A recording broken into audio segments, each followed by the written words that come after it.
All right, we're dealing with March 5, 2023.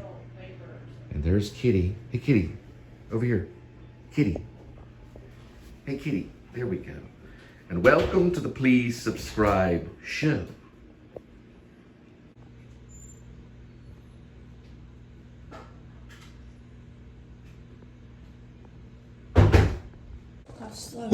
Okay, let's start with this shoe. What did you fucking triple tie this shit? Okay, watch the language. I'm running late. Come on. Okay, this foot here.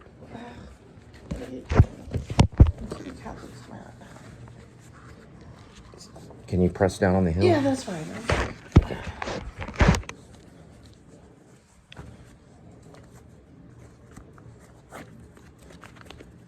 Okay. Oh, the other time was like, oh, I'm surprised you showed up. So I was like, Shh, no dialogue right now. Leave people. Shh. Okay, let's go with this foot. Be careful. Turn out. Turn out. Okay. I just press downward. Yeah, I got it. I got it. Got it. Okay, let me call her and say that you finished your program. Can you go? There we go. Be careful. Oh. We're gonna do double tie. You want double? I don't know. All right, let me just go this way. Move this way. All right. Welcome to the Please Subscribe show. We're off. Grab that. That's Linda, and we're headed off. I'll be getting oil change. Linda will be starting her new job. We're not gonna get into details other than the fact that she'll serve food to you. All right, let's go. Come on. All right, I found him. He's right there. He's hiding in the whale shark tunnel. All right, come on, let's go. 173,760 miles on the speedometer. We're dealing with 55 degrees Fahrenheit. It is April 5, 2023. And you guessed it, everybody, the one and only Linda Spivey, my wife, and I am the husband, Cole Spivey. We are on our way. I will be getting an oil change and then later dropping food at your doorstep. Linda is going to learn how to set it right next to the point of sale system. Thanks for joining.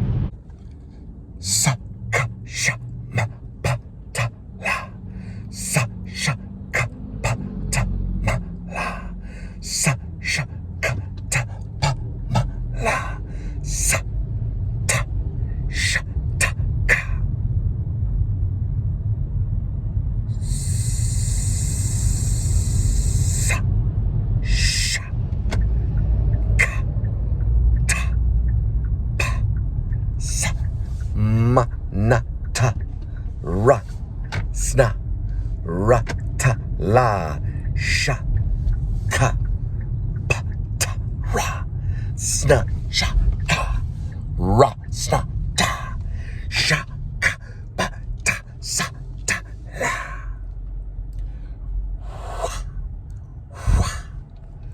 To sit in solemn silence with a long,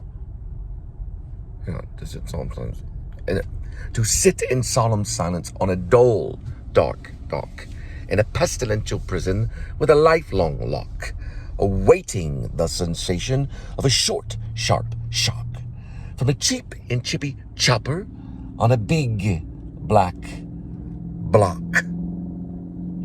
Susie sells seashells by the seashore, whether the weather be cold or whether the weather be hot, or whether the weather, whatever the weather be like it or not. A big black bug bit a big black bear, and the big black bear bled blood. You know, Escape from Maine, I'm being very strategic at this point on, because listen, I've already got the audience sitting there for an hour. We're like on page 60 or whatever. Nothing major has happened in it, other than the fact that this guy moves to Maine, lives in a cabin, and then eventually, after about 45 minutes of watching the movie, he starts writing a book. So this is a new type of movie, for sure, and I'm being very strategic on where I'm going to go next. I'm competing with movies like Top Gun Maverick, you know. which I haven't seen. And I've heard it could have been Best Picture. I haven't even seen Everything Everywhere All at Once. I did see The Well, and I did see Fabelmans. Both good movies. Different type of movies, though. Fabelmans, you know, not a lot of action happens in Fabelmans other than the guy making a movie. And it was good, but it wasn't all that, you know. But it was good. To be nominated, I'd probably say yeah, because of Judd Hirsch and a few other small little details that make it a wonderful movie. Now, small details can make a movie. There are no small roles. A small detail can make a play. There are no small roles. There's only small actors. Some of them are small. I'm going to try to see more of these movies so I can talk about them. Because after all, I should know I'm writing a movie. You know, I should watch them all if I can. You know, I always talk about these filmmakers that watch 600 movies a day. I'm sorry, 600 movies a year. Sorry. You can't watch, you could watch clips of 600 movies in one day, but you couldn't watch 600 movies in a day. You could watch 600 movies in a year, because you can watch a couple of movies almost every day. You know, if you did that, or maybe a movie that day, and then next day you watch 2 movies, another day you watch a movie, and then another day you watch 2 movies. You're always watching movies, you know. I don't really know if I am one of that. I'm still watching Pelican Brief, and I realize, you know, like Denzel Washington's a vital point in that movie, and it's interesting to see, you know, these actors take on these types of roles, because who knows what they were doing, you know, at the time, and why they would take a movie like Pelican Brief. It's like a sleeper. I'll talk about it in a minute.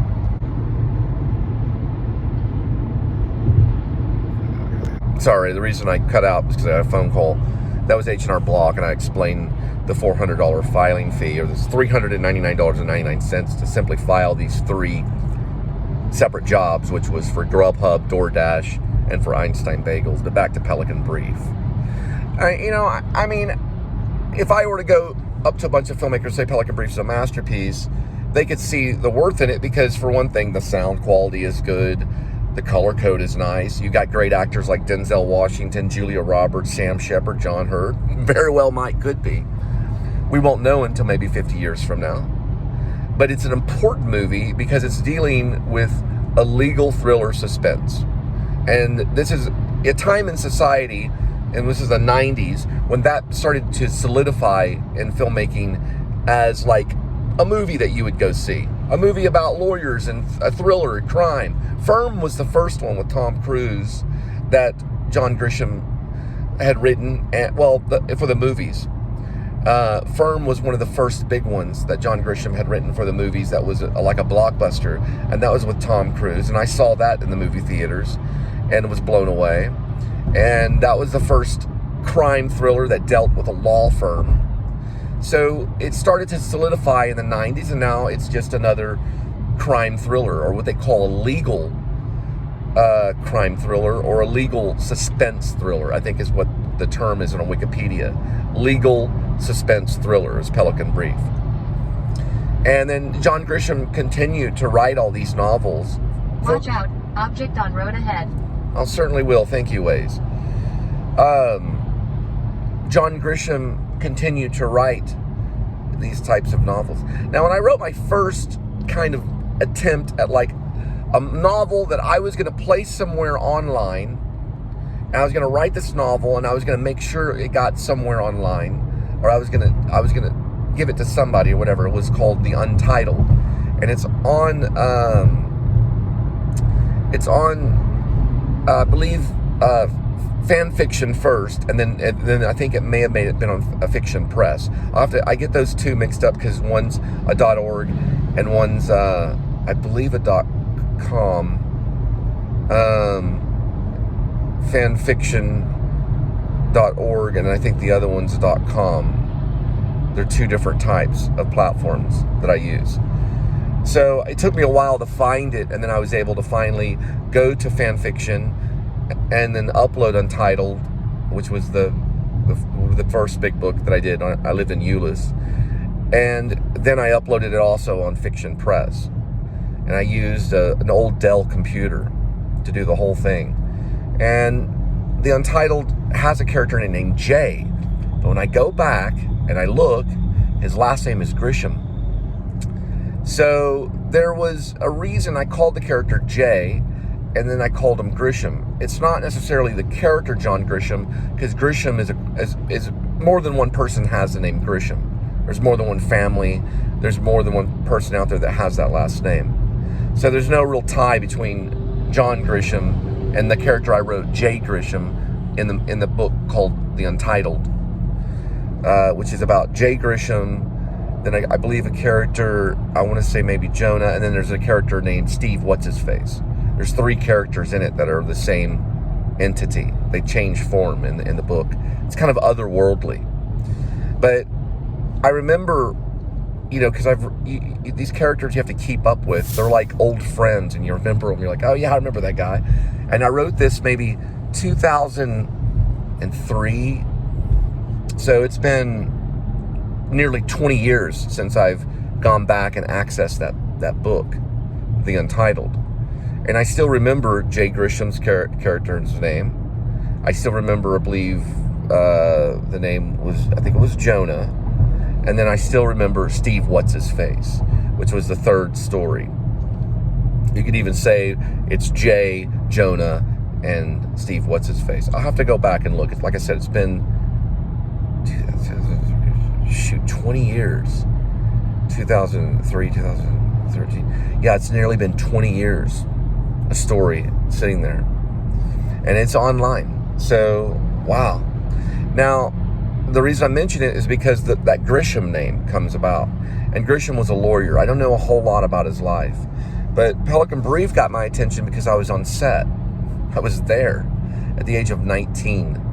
And I was sitting in a New Orleans, restaurant. My mom and my stepdad were there. They had taken me with me to a thing called the Thomas Wolfe Society, where you follow the footsteps of Thomas Wolfe, the writer. You actually follow his footsteps. And one of the things that Thomas Wolfe did is he went to the Fairmont Hotel and wrote a book. He also lost a book, too. I don't know if it was at the Fairmont. It might have been. But Thomas Wolfe wrote this entire book and lost the entire manuscript. It was misplaced, like at a hotel. Lost the entire thing. I don't know if this is rumor or what. But the Fairmont Hotel is where he stayed, and he did write. And they did later on, years later, make a movie in one little segment of the movie where John Hurd and Sam Shepard are at a bar talking about a character named Fletcher Cole, which is a judge in Pelican Brief. And I was there, kind of sitting outside like a fan, waiting to meet these actors, which I met John Hurd. I didn't get to talk to Julia Roberts. She was too busy. She had her assistant with her, and she don't know why she was on set that day. So they may have been prepping her for the next scene, which they may have shot in the hotel as well, taking advantage of a location. Okay, because films have to do that. They have so much time to make that film. So, anyway, that's what I witnessed. I didn't see the actual scene take place because it was behind closed doors in the bar. The bar had doors on it, and they could close it. There was like a bar stools in there. You could see the paintings. I remember those paintings, seeing the paintings and everything. So if I ever go to New Orleans, I'll be able to do a filming location. Hopefully that bar is still there. Now, the hotel may have been revamped. The hotel at the time was called the Fairmont. Now it's called the Roosevelt. So that's the name of it. It's Astoria is the name. Astoria Waldorf Astoria. It'd be neat to go back to New Orleans. Nice place. Anyway, they have a little theater, or they did, called the Lapite Theater. And they may still have it. It's a small little theater. I saw a play there Now, whether it was for the Thomas Wolfe Society or not, I don't know. But it's called Look Home, an Angel. I've also myself played in it. I played Ben Gant in high school. I was Ben Gant. He was the one that always looked over and was talking to his ghost brother. Well, that's in Look Home, an Angel. Well, they did do that play at the LaPete Theater. My parents did take me to that to see the theater. This is after I had already done the role of Ben Gant. So they wanted me to like compare and contrast. What'd you think about this actor, Cole? I was like, well, he's obviously better. He's a professional actor. You know? I like my performance better. But anyway, I didn't say that at the time. It was good. My stepdad was insulting and said, that version of it was way better than y'all's version. Night and day difference. Our version was great. But no, my stepdad really thought that the play version that they saw was better and voiced that opinion. I guess to knock down my ego. I sincerely do like the high school production that John Templin directed us in better than the LaPete version. We used music from the Dad. If you ever seen the Jack Lemmon movie, Dad? We used that Hollywood music, the studio music, underneath the play. Ours was better. We had the music. Anyway, regardless, they did do that play there with professional actors, and we got to watch it. And what's so great even today is when you go and see a play, you get to talk about the play, which is so important. It's so important in the theater. Now, they may not always do it on Broadway because they'll rush the actors to try to get autographs, and it gets out of hand, especially on Broadway. But they do that. You do that as an actor when you get to do a play. You have the option, not all directors do this, but you have the option to have a discussion about the play with the audience. And they can stay, whoever would like to stay, and talk to the actors, talk to the directors, and they can have a discussion and get feedback from the audience if you go to a live theater event. Did you ever know that? That's what's great about live theater. And I've done it several times, many times. I never thought about the community connection between the audience and the actors. They get to talk about what they did, the character they played, and how it made them feel, and connections they have in life and society. So the play implements within society. Live theater is crucial for functioning in society. So anyway, if you've ever been to a live theater event, leave a comment. Let me know. Talk about it. Comment. Make your own opinion and leave that comment. And it's a good thing to talk about. Anyway, I got to get that oil change. Now remembered Ben Gant's brother's name was Grover. Anyway, this is Kia. We had to come back. This is the second day. I'm going to loosely vlog this because I still have shows to edit. So I'm going to go and edit in Kia. I'm going to go in their little room, their little waiting room for when I get the oil change and edit. And also, I said my parents basically took me with them, not with me. My parents took me with me. What was that? My parents took me with them. Sorry, I got to listen to the English. I don't always get to go back and review my mistakes. My parents took me with them, is what you would say. But I did write a book called Escape from Me. My parents took me with them is the right way. This is Kia.